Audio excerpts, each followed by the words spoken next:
সাথ দিয়ে দেন sir.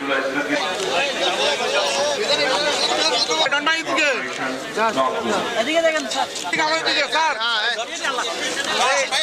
Sir ফুলটা ধরে দেখেন স্যার, একটা আমাদের দিকে দেখেন স্যার, স্যার এটা আমাদের দিকে স্যার,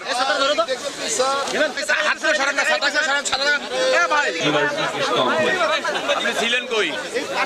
5ই অগস্ট জুলাই গণ অভ্যুত্থান দিবস। 2024 সালের জুলাই অগস্টের যে উত্তাপ সময় পেরিয়ে যে গণতান্ত্রিক যাত্রা শুরু হয়েছে, আজকে সেটার আমরা একটা জাতীয় দিবস হিসেবে পালন করছি। মুক্তিযুদ্ধ বিষয়ক মন্ত্রণালয়ের নির্দেশনা মোতাবেক আমরা সকাল 10টায় পুষ্পস্তবক অর্পণের মাধ্যমে দিবসের কার্যক্রম শুরু করেছি। এখন 10:30 পরবর্তী আমাদের জুলাই শহীদ পরিবার এবং আমাদের যে যারা জুলাই যোদ্ধা আছে তাদেরকে সংবর্ধনা এবং আলোচনা অনুষ্ঠান অনুষ্ঠিত হবে।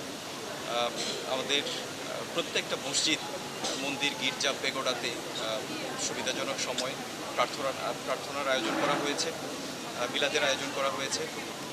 জুলাই শহীদ পরিবার এবং আমাদের যারা জুলাই যোদ্ধাগণ আছেন তাদের প্রতি শ্রদ্ধা জানিয়ে আমাদের সকল যে বিনোদন কেন্দ্রগুলি আছে সেই বিনোদন কেন্দ্রগুলিও মুক্তিযুদ্ধ বিষয়ক মন্ত্রণালয়ের নির্দেশনা মোতাবেক আজকে তারা এখানে বিনামূল্যে প্রবেশের সুযোগ পাবে। আর আমরা আমাদের যে জুলাই স্মৃতিস্তম্ভটা আছে সেটাকে আলোকসজ্জিত করেছি।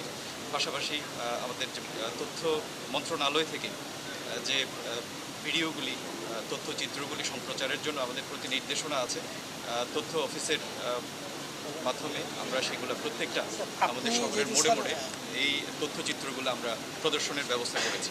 এই দিনে শহীদরা প্রাণ দিয়েছেন একটা সুন্দর বাংলাদেশ গড়ার জন্য, বৈষম্যহীন বাংলাদেশ গড়ার জন্য, ইনসাফের বাংলাদেশ গড়ার জন্য। বিশেষত যে বাংলাদেশে মানবিকতা থাকবে, যে বাংলাদেশ নতুন বাংলাদেশ হবে, যেখানে গণতান্ত্রিক প্রতিষ্ঠানগুলো দৃঢ় হবে এবং আমরা দুর্নীতিমুক্ত একটা সমাজ পাবো, এই লক্ষ্যেই তারা প্রাণ দিয়েছিলেন। এবং এই লক্ষ্য অর্জনে যদি আমরা ব্যর্থ হই তাহলে জাতি এই শহীদদের রক্তের সঙ্গে বিশ্বাসঘাতকতা করবে বলে আমি মনে করি। এই লক্ষ্য অর্জনের জন্য আমাদের ঐক্যবদ্ধভাবে এগিয়ে আসতে হবে।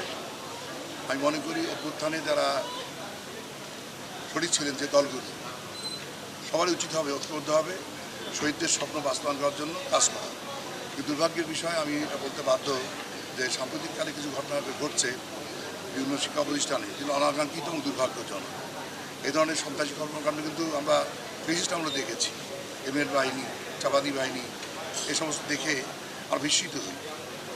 এই গত কয়েকদিনে আমরা দেখলাম যে কারো কারো হাতে চাপাতি ছোড়া নিয়ে প্রতিপক্ষের উপর হামলা করা হচ্ছে। এটা মোটেও শুভ লক্ষণ নয়।